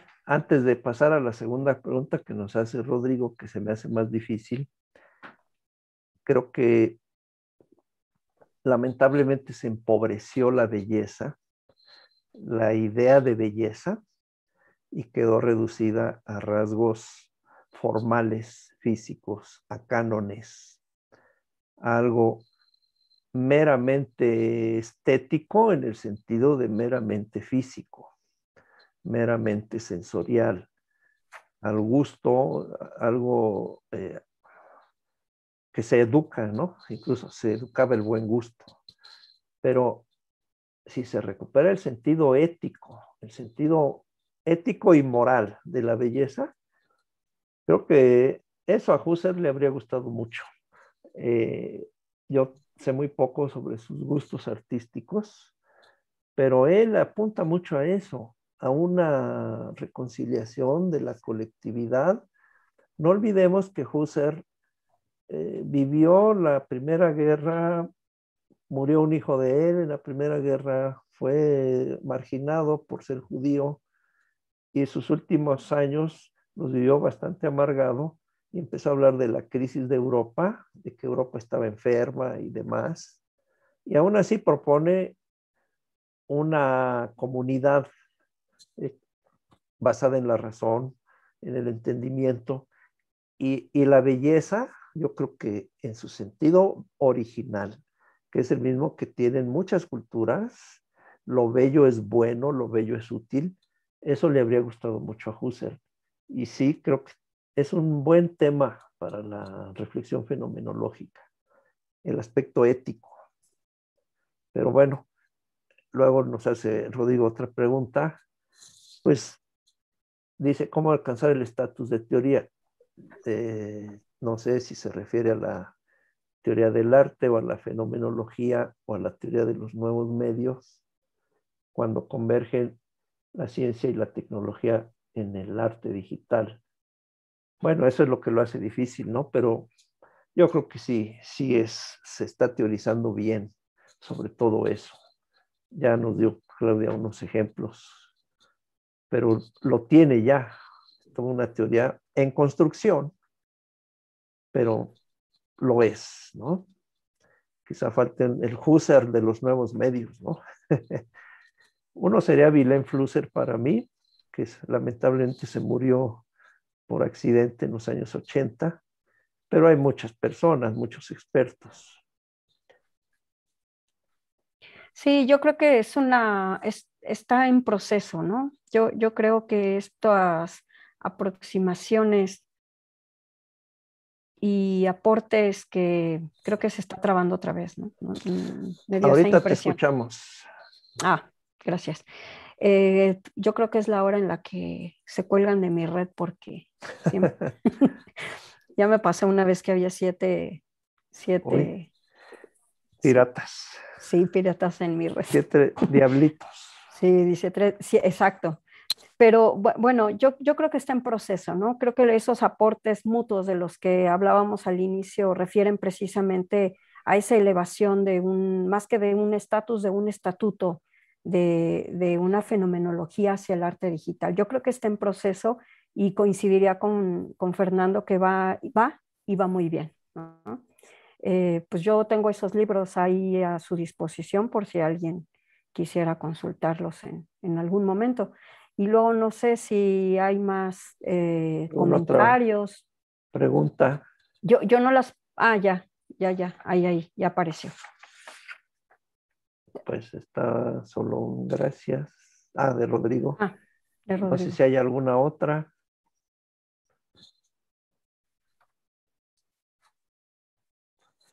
Bueno, mientras alguien se anima, me gustaría hablar muy brevemente sobre cómo esta nueva vertiente de las artes ha potenciado la interactividad, que no es algo nuevo en el arte. Siempre se requiere de un público, de quien reciba, quien retroalimente los autores, siempre desde que hay humanidad, desde que hay alguien que hace imágenes. No era tan directa, tan inmediata la respuesta, desde luego, pero una diferencia virtuosa que se percibe con la irrupción de la digitalización es que, por un lado, las respuestas llegan, ¿no?, a través de redes sociales, de los medios, pero por otro, ya desde hace varias décadas se construyen obras hechas especialmente para la interacción con el público.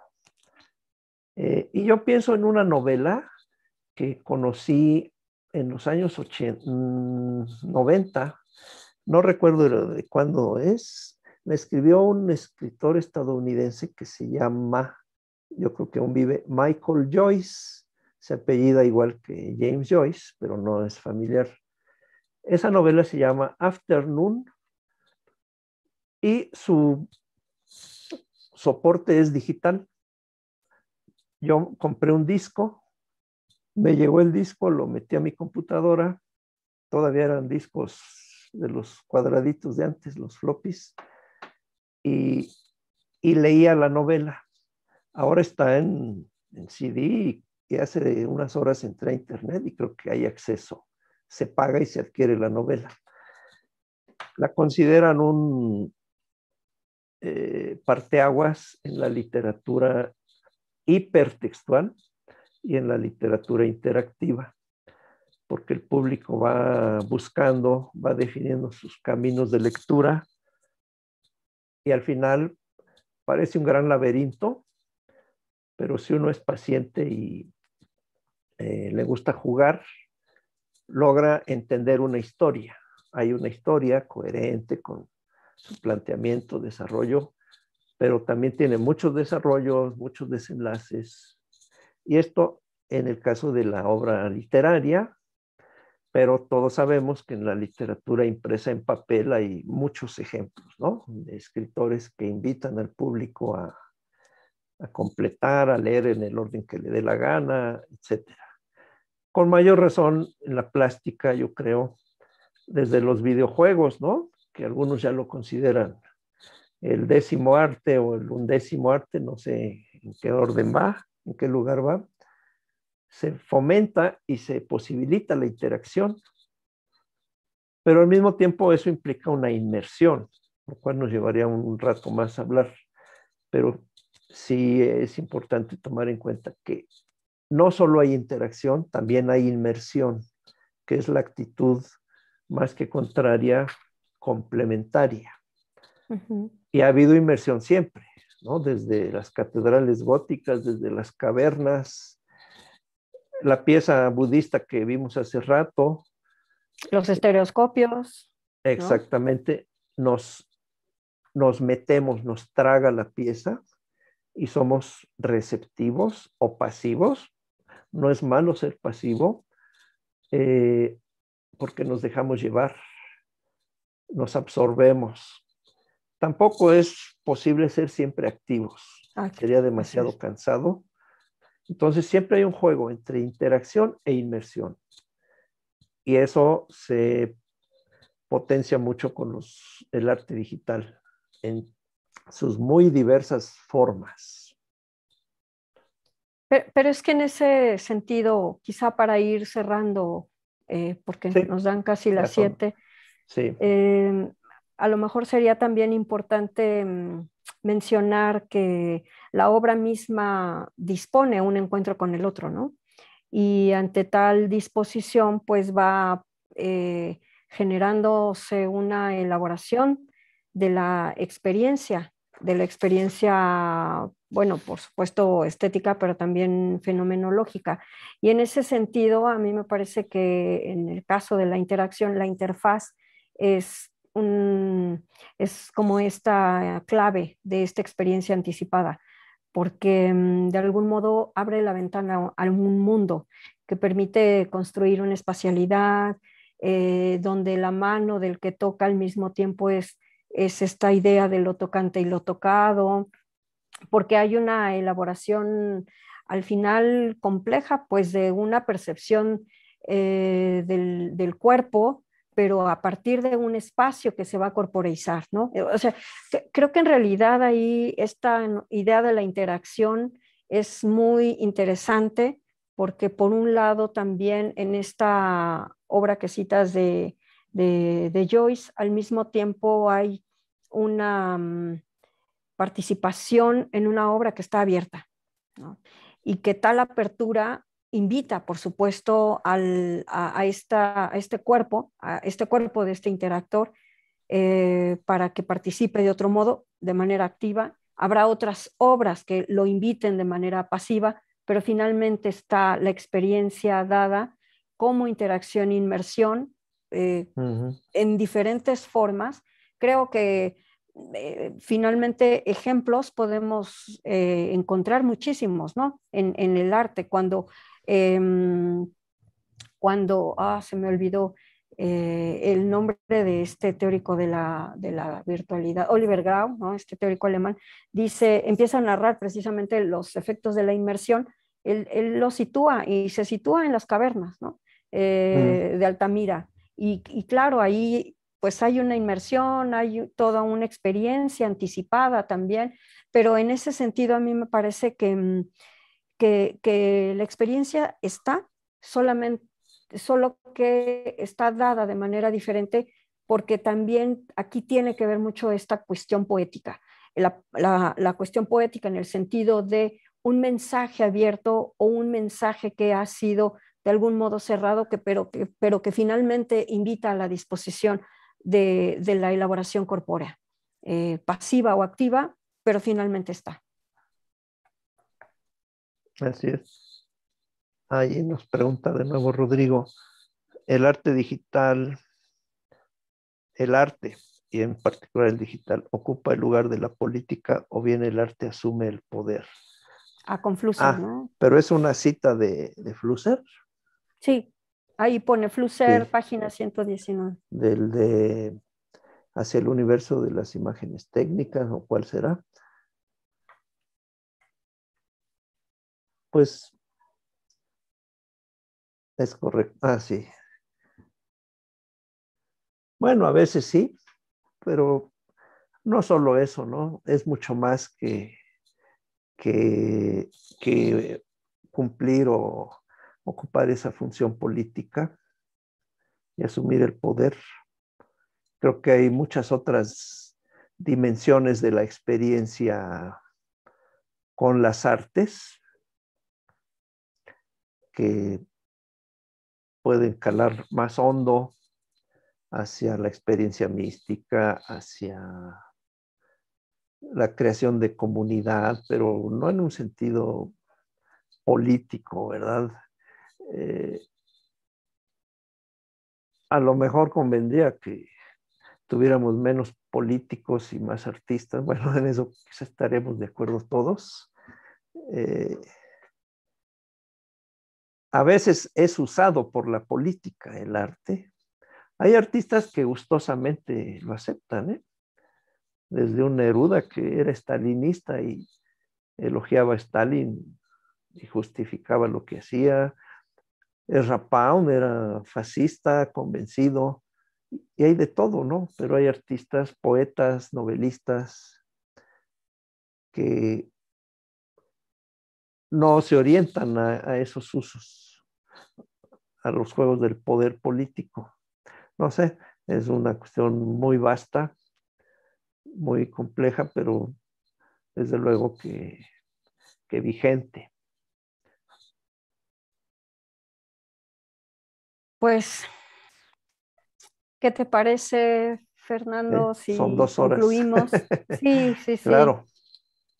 Pues muchísimas gracias a todos nuestros colegas que nos acompañaron, que están aquí en la sala de Zoom, al público que tuvo la paciencia de escuchar pues esta conversación que esperamos haya sido interesante para ustedes. Tratamos de hacerla lo más fluido posible sin meternos a términos densos, ¿no?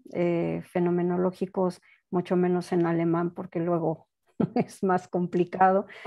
Pero pues por supuesto que les estamos muy agradecidos por su asistencia. ¿Tú quisieras mencionar alguna despedida, Sí, Fernando? quiero decir que sí preparamos esta conversación, pero no dejó de ser espontánea. Hubo muchas cosas que no esperábamos. Eh, a mí me dio mucho gusto poder conversar con Claudia. Como todos los colegas y todo el público sabe, si está uno en un café o en cualquier lugar, va a salir casi igual muchas veces, pero pues tratamos de estructurar temáticamente. A veces nos brincamos el orden y hubo algunas cositas que no se tocaron, pero para mí fue muy, muy agradable participar una vez más con Nawam Lerma. Agradezco la invitación y agradezco la asistencia del público y de los colegas y las colegas. Pues también un gusto mutuo haber conversado contigo, Fernando, y pues haber tenido aquí a nuestros compañeros de UAM. Se hubieran extrañado, o se extrañaron más bien muchas más preguntas que nos Sí, pusieran en aprietos, ¿no? yo Porque esperaba, pero también de ya eso se trata, ¿no? no nos pusieron en aprietos. No, no, no, Un no poco hubo sí, eso. Rodrigo sí, ¿eh? Un poco sí. Bueno, sí, Pero yo, Rodrigo se atrevió, así que se lo agradecemos también.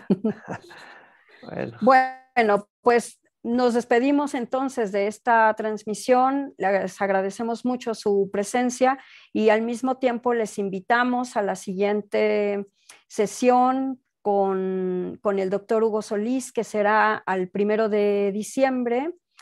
Una conversación que tendrá el doctor Hugo Solís con el doctor Miguel Méndez Rojas y ellos estarán conversando sobre arte, ciencia, ciencia y arte, reflexiones infinitas. Eso para el 1 de diciembre a las 5 de la tarde. Y pues nada, muchísimas gracias y hasta pronto. hasta pronto, buena noche. Buenas noches. Bye bye.